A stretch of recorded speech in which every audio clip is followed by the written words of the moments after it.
কালকে ছুটি, মানে কালকে রেজাল্ট। বাংলাদেশে তোমরা খেয়াল করেছো কিনা, রেজাল্টের পরের দিনে প্রত্যেক বছরের ইতিহাস হলো এরকম 2-4 জন রেজাল্ট খারাপ হয়েছে মর্মে সুইসাইড করে। তোমরা করবা না? করো। শোনো, আমাকে ফোন দিয়ে সত্যি সত্যি বলতেছি, কয়েকজন বলেছে স্যার একটু দোয়া করে দিয়ে রেজাল্ট যেন ভালো হয়। বিষয়টা হলো যে স্যার দোয়া করলে রেজাল্ট ভালো হবে না। তুমি যা কিছু করেছো সেটা তো আরো 2 মাস আগে, আর রেজাল্ট নিয়ে দুশ্চিন্তা করে লাভ আছে? যে জিনিসটা কখনো ঘটবার না, আমি কেন, কেউ তোমার রেজাল্ট ভালো করে দিতে পারবে না। ওই বোর্ডের কর্মকর্তারাও পারবে না এখন, কারণ তোমার রেজাল্ট আরো আগে রেডি হয়ে আছে, এখন সিগনেচার হবে, আজ কালকে দিয়ে দিবে। তার মানে বুঝে ফেললা রেজাল্ট খারাপ হলেও মরা যাবে না। বাংলাদেশের এরকম ইতিহাস আছে, একবার 2বার ফেল করবার পরেও সে বিসিএস এ ফার্স্ট হয়, দেখছো তো। এখন ব্যাপারটা হলো যাদের রেজাল্ট একটু খারাপ তাদের সাথে আমার আজকের এই ক্লাসটা জাস্ট একটু আলোচনা।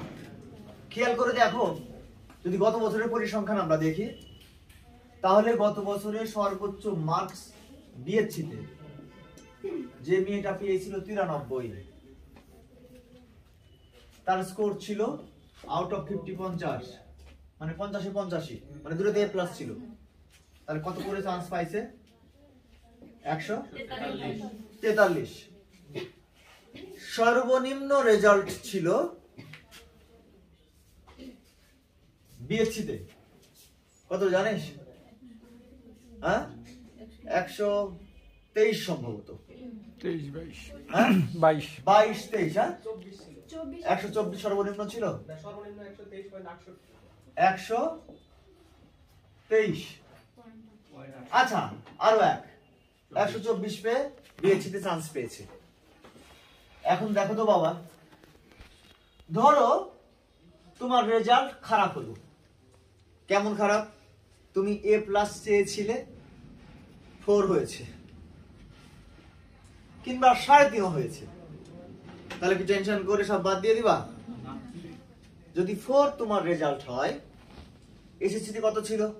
ধরো 4, তাও কম ছিল, দুইটাতেই 4, তাহলে তোমার আউট অফ 50 কত মার্কস হয়? 16 ওইদিকে, আর এদিকে 4 × 6 = 24, তার মানে 40।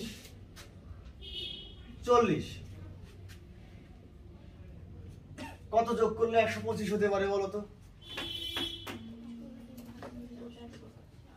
কত যোগ করলে 125 হতে পারে? 85। 85 যোগ করলে 125 হতে পারে। তার মানে কি দাঁড়ালো? যে দুটাতে এ প্লাস পেয়েছে আর তুমি দুটাতেই 4 পেয়েছো, বুঝতে পেরেছো? তাহলে টার্গেট কি নেওয়া উচিত? যা হবার হয়েছে, যেহেতু পরিবর্তন করতে পারছি না, এখন তো পারি নাকি, আরো 2 মাস তো সময় আছে। এই রেজাল্টটা কি বাড়ানো সম্ভব কি সম্ভব না? হ্যাঁ, তোমাকে তো আমি তাও বলি না যে তুমি 93 পাও। তুমি 93 যদি পাও, তুমি 90 যদি পাও, তাহলে তোমার স্কোর কত হবে? 130। তাহলে বুঝতে পেরেছো, চান্স পাওয়া যায় খারাপ রেজাল্ট হলেও। সমস্যা কোথায় হয় জানো? রেজাল্ট একটু খারাপ হলেই তোমরা ভেঙ্গে চুরে চুরমার হয়ে পালাও।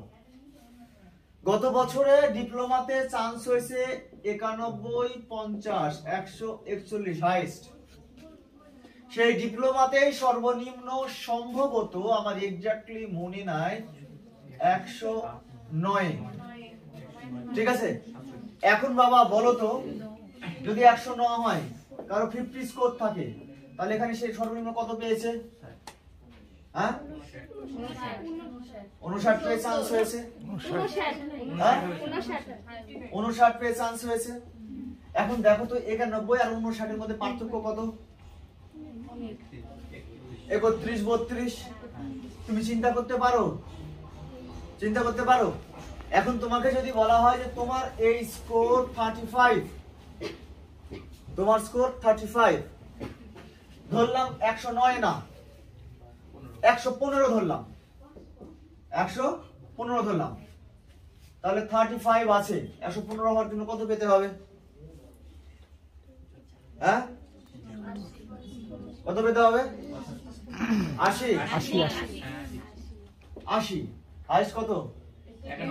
তুমি হাইস্ট না পেলেও কাছাকাছি জায়গায় বা তার সাথে 10 মার্কস কম পেলেও কি তো আমার চান্স হলো? তাহলে আমার কোন দিকে নজর দেওয়া প্রয়োজন? রেজাল্ট পেয়ে কান্নাকাটি করা, নাকি খারাপ রেজাল্ট হয়েছে দেখেই নিজেকে আবার গুছিয়ে নেবার মানসিকতা ডেভেলপ করা? কোনটা? যারা তোমাদের মধ্যে সত্যিকারের বিবেকবান মানুষ, তারা তো শুধু রেজাল্টের উপর ডিপেন্ড করবে না, যেটা অতীত হয়ে গেছে শুধু বাদ দিবে জীবন থেকে, নাকি নতুন করে আবার স্বপ্ন দেখা শুরু করা উচিত। আমি জানি না তোমাদের মধ্যে সেই সিরিয়াসনেস আদৌ আছে কিনা বা আদৌ হবে কিনা, তবে একটা জিনিস আমি স্পষ্ট করে মনে করে দিতে চাই তোমাদেরকে, সেটা হলো কোন শিক্ষকরা তোমাদের মতো ছেলে মেয়েকে নতুন করে আর পড়িয়ে চান্স পাওয়াতে পারবে না যদি তুমি নিজে ডিসিশন নিতে না পারো। এখন তুমি কান্নাকাটি করবা নাকি যা হয়েছে সেটা মেনে নিয়ে নতুন উদ্যমে শুরু করবা, সেটা তোমার ব্যক্তিগত ব্যাপার। যদি ভালো শুরু করতে পারো তাহলে আমাদের সুনাম হবে, আর শুরু করতে না পারলে ট্র্যাডিশনালি যেমনটি চলছে তেমন ভাবে চলবে। কিন্তু আমি দৃঢ়ভাবে বিশ্বাস করি যে আমার ছেলে মেয়েরা যথেষ্ট সিরিয়াস, এবং আমি বড়জোর প্রার্থনা করতে পারি এভাবে যে আমার ছেলে মেয়েরা অ্যাডমিশনের আগের দিন পর্যন্ত যেন সুস্থ থাকে। এর চাইতে বেশি প্রার্থনা আমার মনে হয় শিক্ষকের বা বাবা মার করা উচিত না, কারণ যে পরিশ্রম করবে তারই জেতা উচিত, যে বেশি জানবে তারই পাওয়া উচিত। মিথ্যা এক্সপেকটেশন রাখলে তাদেরকে ঠকানো হবে। সিরিয়াস হও, আমি বিশ্বাস করি যে তোমরা ভালো করবে। ঠিক আছে, ওকে, যাও গা।